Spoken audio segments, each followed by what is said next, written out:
தந்தி தொலைக்காட்சி நேயர்களுக்கு வணக்கம். நல்லதை சொல்வோம், நல்லதை செய்வோம், நல்லதே நடக்கும். இன்று 9/12/2025 செவ்வாய்க்கிழமை, பூசம் நட்சத்திரம், காலை 8:36 வரை, பிறகு ஆயில்யம். இன்றைக்கு ஒரு அற்புதமான நாள். நம்பர் 9 தேதி 9 என்பது செவ்வாய்க்குரிய எண். சரி, செவ்வாய் இன்றைக்கு கிழமை. நட்சத்திரம் என்ன? பூச நட்சத்திரம். காலை 8:36 வரை இருக்கிறது. பூசம் என்றாலே முருகப்பெருமானுக்கு வந்தது. முருகப்பெருமானுக்கு வந்த செவ்வாய்க்கிழமை, முருகப்பெருமானுக்கு வந்த நட்சத்திரம், அந்த செவ்வாய்க்குரிய எண் ஆதிக்கமுடைய 9ஆம் தேதி. ஆக இன்றைக்கு முருகப்பெருமானை நீங்கள் வழிபட்டால் முன்னேற்றத்தின் முதல் படிக்கு செல்லலாம். ஆறுமுகப்பெருமானை வழிபட்டால் ஆனந்தமான வாழ்க்கை உங்களுக்கு அமையும். குகனை வழிபட்டால் குறைகளெல்லாம் தீரும். அதற்காகத்தான் சொல்லுவார்கள், சுக்குக்கு மிஞ்சிய மருந்தும் இல்லை, சுப்பிரமணியருக்கு மிஞ்சிய தெய்வமும் இல்லை. சுக்கு இருக்கே, அது ஜீரண சக்திக்கு உகந்தது. எந்த காலத்திலையும் சாப்பிடலாம். காலையில் இஞ்சி, கடும்பகல் சுக்கு, மாலையில் கடுக்காய், மண்டலம் உண்டால் கோலை ஊன்றி நடப்பவர் தாமும் கோலை வீசிவிட்டு குலுங்கி நடப்பாரேன்னு ஒரு பாடல் உண்டு. காலையில் சுக்கு, கடும்பகல் இஞ்சி. காலையில் இஞ்சி, கடும்பகல் சுக்கு, மாலையில் கடுக்காய், மண்டலம் உண்டாலாம். ஒரு மண்டலம்ங்கிறது 48 நாள் சாப்பிட்டோம்னா, இது மாதிரி சாப்பிட்ற போது கோலை ஊன்றி நடக்கிறேன்னா, வயதான காலத்தில் இன்னொரு ஊன்றுகோல் நமக்கு தேவை. 2 காலோட ஒரு ஊன்றுகோல். அந்த ஊன்றுகோலை தூக்கி எறிந்து விட்டு குலுங்கி நடப்பார்களாம். அப்போ பலம் வந்து விடும்னு அர்த்தம். ஆகையினால ஜீரண சக்தியை கொடுக்குறது சுக்குங்கிறதுனால தான் சுக்குக்கு மிஞ்சிய மருந்தும் இல்லை, சுப்பிரமணியருக்கு மிஞ்சிய தெய்வமும் இல்லைங்கிறேன். ஏன்? சுப்பிரமணியர் கூப்பிட்டோன்னு பறந்து வருவார், மயிலில் ஏறி பறந்து வருவார். அவர் வர்றதுக்காக நீங்கள் என்ன பண்ணணும்னா, முருகப்பெருமானுக்கு எத்தனையோ திருப்புகள் பாடலாம் இருக்குது. வருகை பதிகம்னு பாடணும்.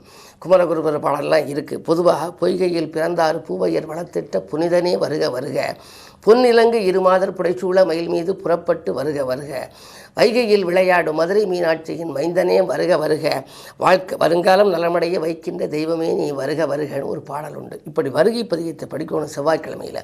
முருகப்பெருமான் இல்லம் தேடி வந்து உங்களுக்கு நல்லது செய்வாராம். ஆக 2 நாட்களுக்கு முன்னால் உங்களுக்கு சொன்னேன், ஈடு இணையற்றது உலகத்தில் என்னன்னு சொல்லி. தாய்க்கு மிஞ்சிய ஒரு தெய்வம் கிடையாது, தாய்க்கு சமமான தெய்வம் கிடையாது.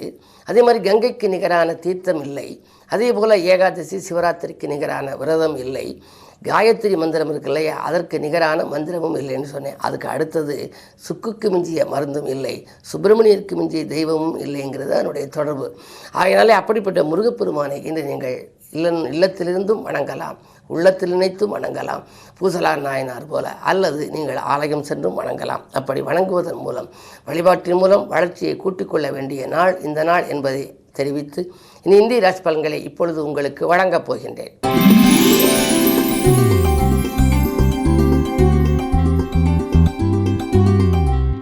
மேசராசி நேயர்களே, உங்களுக்கெல்லாம் இன்றைக்கு ராசிநாதன் 9ஆம் இடத்தில், ராசிக்கு 8லே சூரியன், புதன், சுக்கிரன் 3 கிரகங்கள் இருக்கின்றன. பஞ்சமாதிபதி மறைந்திருப்பதனாலே பிள்ளைகள் வெளியில் ஒரு பிரச்சனைகளோ செலவுகளோ வரலாம். அதே நேரம் புதன் மறைந்திருப்பது நல்லது. 6க்கு அதிபதி 8இல் இருக்கின்றார்.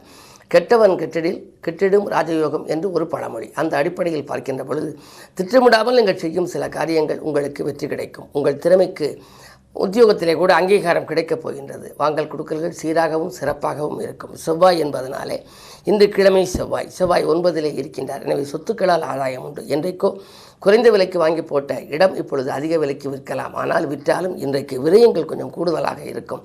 பணம் வந்த மறுநிமிடமே செலவாகும் என்பதால் நீங்கள் சுப விரயங்களை மேற்கொள்வது நல்லது.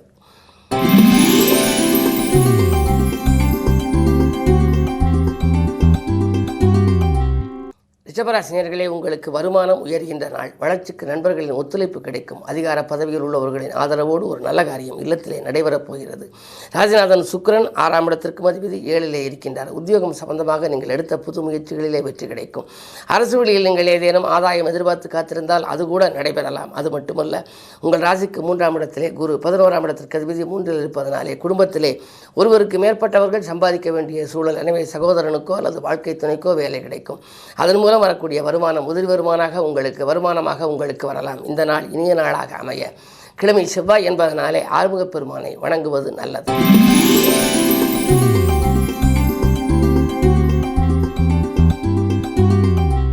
மிதுன மிதுனராசி நேயர்களே, உங்களுக்கெல்லாம் ராசிநாதன் புதன் 6ஆம் இடத்தில் மறைந்த புதனால் நிறைந்த தனலாபம் உண்டு. எனவே கவலை என்பது எள்ளளவும் இருக்காது. சவால்களை சமாளிப்பீர்கள். தனவரவு வந்த மறுநிமிடமே செலவாகும் என்றாலும் கூட நீங்கள் நல்ல செலவாகவே செலவழிப்பீர்கள். குறிப்பாக இல்லத்திற்கு தேவையான விலை உயர்ந்த பொருள், அத்தியாவசிய பொருள், ஆடம்பர பொருட்களை வாங்கலாம். சொத்துக்கள் வாங்குவது பற்றியும் சிந்திப்பீர்கள். அல்லது உங்களுக்கு சொந்தங்களுக்கு கொடுத்து உதவவும் நீங்கள் நினைப்பீர்கள். இந்த நாள் இனிய நாள். மாலை நேரத்திலே வரும் பயணம் மகிழ்ச்சிக்குரியதாக இருக்கும்.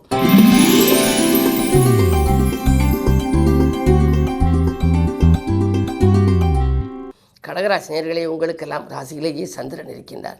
ராசிநாதன் ராசியில் இருக்கின்ற பொழுது யோசிக்காமல் செய்த காரியங்கள் கூட வெற்றி கிடைக்கும். சந்திரனும் குருவும் இருந்து குரு சந்திர யோகம். எனவே மங்கள நிகழ்ச்சிகள் மனையில் நடைபெறுவதற்கான அறிகுறிகள் தென்படும். இதுவரை வரன்கள் வந்து திரும்பிவிட்டனவே, எப்பொழுதுதான் முடிவுக்கு வரும்? கல்யாணம் நடைபெறுமா நடைபெறாதா என்றெல்லாம் காத்திருந்த இளைஞர்களுக்கு இப்பொழுது கடகராசியாக இருந்தால் இன்று கல்யாணத்துக்கான வாய்ப்பு கைகூடப் போகின்றது.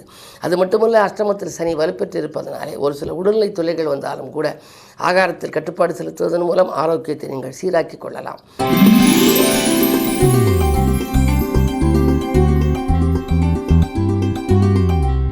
சிம்மராசி நேயர்களே, கண்டகச்சனையின் ஆதிக்கம் கூடுதலாக இருப்பதனாலே குடும்ப பிரச்சனை கொஞ்சம் குடிகட்டி பறக்கும். இருந்தாலும் துணிவும் தன்னம்பிக்கையும் உங்களுக்கு தேவை. தொலைபேசி வழி தகவல், அதிகாலையே வரும் தகவல் உங்களுக்கு ஆச்சரியமாகவும் இருக்கலாம், அதிர்ச்சியாகவும் இருக்கலாம். நடக்காத ஒரு சில காரியங்களை பற்றி நீங்கள் கவலைப்பட வேண்டாம்.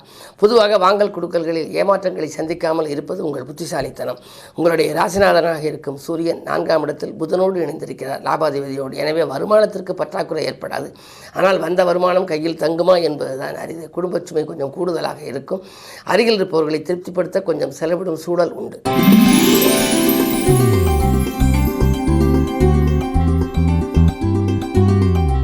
கன்னிராசி நேயர்களே, உங்களுக்கு எண்ணங்கள் எல்லாம் எளிதில் நிறைவேறும் நாள். அதாவது நினைத்தது நிறைவேறும் நாள். நிகழ்கால தேவைகள் படிப்படியாக பூர்த்தியாகும். வருமானம் திருப்திகரமாக இருக்கும்.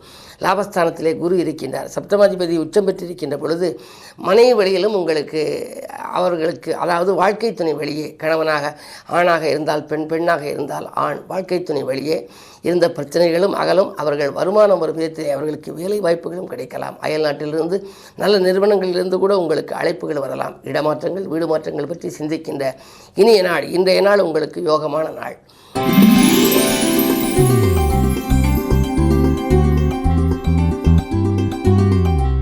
துலாம் ராசி நேயர்களே, உங்களுக்கெல்லாம் உத்தியோகத்திலே மாற்றங்கள் ஏற்படுகின்ற நாள். உள்ளத்தில் நினைத்தது உடனடியாக செய்ய இயலாது.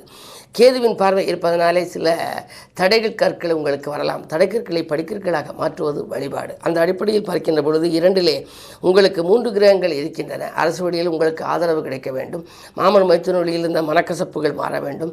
மனைவி மக்கள் வழியில் இருந்த ஒற்றுமை கொஞ்சம் நிலவ வேண்டும். இப்படிப்பட்ட சிந்தனைகள் எல்லாம் உங்களுக்கு இருக்கும். இவற்றையெல்லாம் யார் தீர்த்து வைப்பது? இன்றைக்கு கிழமை செவ்வாய், நட்சத்திரம் பூசம். எனவே போராட்டமான வாழ்க்கை பூந்தோட்டமாக மாற வேண்டுமானால் முருகப்பெருமானை வணங்க வேண்டும். எனவே இன்று அதிகாலையிலேயே நீங்கள் ஆனைமுகப் பெருமானையும் ஆறுமுகப் பெருமானையும் வழிபட்டால் இந்த நாள் உங்களுக்கு இனிய நாளாக அமையும்.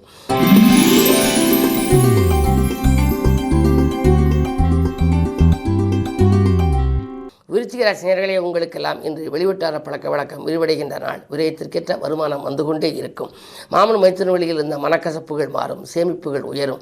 அதே நேரத்தில் செல்வாக்கும் உங்களுக்கு அதிகரிக்கலாம். முன்னேற்ற பாதையில் இருந்த முட்டுக்கட்டைகள் விலகும். 10இலே கேது இருப்பதால் பழைய தொழிலை கொடுத்துவிட்டு புதிய தொழில் தொடங்கலாமா என்றெல்லாம் சிந்திப்பீர்கள். குருவினுடைய பார்வையும் இருப்பதனாலே கல்யாண கனவுகள் நனவாகலாம். பெற்றோர்களின் பெற்றோர்களின் மணி விழாக்கள், முத்து விழாக்கள், கட்டிட திறப்பு விழாக்களில் எல்லாம் கலந்து கொள்ளக்கூடிய ஒரு வாய்ப்புகள் வருவதற்கான அறிகுறிகள் தென்படுகின்ற இந்த நாள் நல்ல நாள், யோகமான நாள்.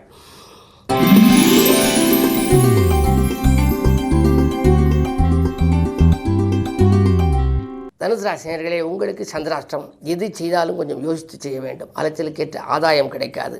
அதாவது சந்திரன் 8இல் வருகின்ற பொழுது மனக்கலக்கம் அதிகரிக்கும். நீங்கள் மற்றவருக்கு நன்மை செய்தாலும் தீமையாக தெரியும். வரவு 1 மடங்கு வந்தால் செலவு 2 மடங்கு ஆகலாம். எனவே உத்தியோகமாக இருந்தாலும் தொழிலாக இருந்தாலும் பக்கத்தில் இருப்பவர்களிடம், அதாவது பணிபுரியும் இடத்திலும் மிக மிக பக்குவமாக நடந்து கொள்ள வேண்டும். கோபத்தின் காரணமாக சில பிரச்சனைகள் தலைதூக்கும். அதனால் பின்விளைவுகளை சந்திக்க வேண்டிய சூழல் உருவாகும். எனவே இன்று நிதானமும் அமைதியும் தேவைப்படுகின்ற நாள்.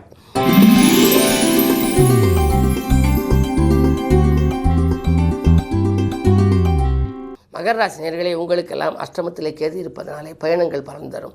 பழைய வாகனங்களை கொடுத்துவிட்டு புதிய வாகனங்கள் வாங்கலாமா என்று சிந்திப்பீர்கள். குறி சொல்லியவர்களை உங்களை பாராட்டும் விதத்திலே குருவின் பார்வை அமைகின்றது. எனவே இல்லத்திலும் சரி உள்ளத்திலும் சரி மகிழ்ச்சி கூடும். வாங்கல் கொடுக்கல்கள் சீராகவும் சிறப்பாகவும் இருக்கின்றது. வரும் விருந்தினர்களாலும் உங்களுக்கு நன்மைகள் கிடைக்கலாம். இல்லம் தேடி உங்களை தேடி வரும் விருந்தினர்களால் உங்களுக்கு இன்று நன்மைகள் கிடைக்கப் போகின்றது. 2லே சனி இருக்கின்றார். எனவே கொடுத்த வாக்கை காப்பாற்றுவீர்கள். கொள்கை பிடிப்போடும் செயல்படுவீர்கள். இந்த நாள் மிக இனிய நாள்.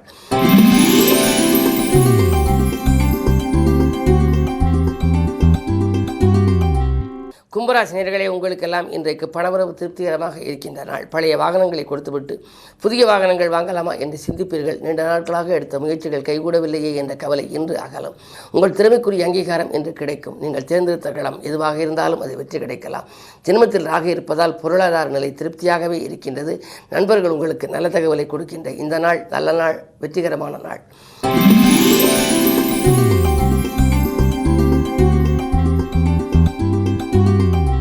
மீனராசி நேயர்களே, உங்களுக்கு இன்று அற்புதமான நாள். குருவின் பார்வையால் குழப்பங்கள் தெரிகின்ற நாள்.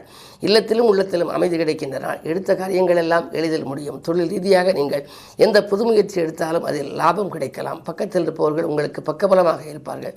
சிக்கல்களிலிருந்தும் சிரமங்களிலிருந்தும் விடுபடுவீர்கள். நேற்று செய்யாத ஒரு காரியம், நடைபெறாமல் போன காரியத்தை இன்று நடத்தி முடித்து வெற்றி காண்பீர்கள். இன்று சாதனை நிகழ்த்துகின்ற நாள்.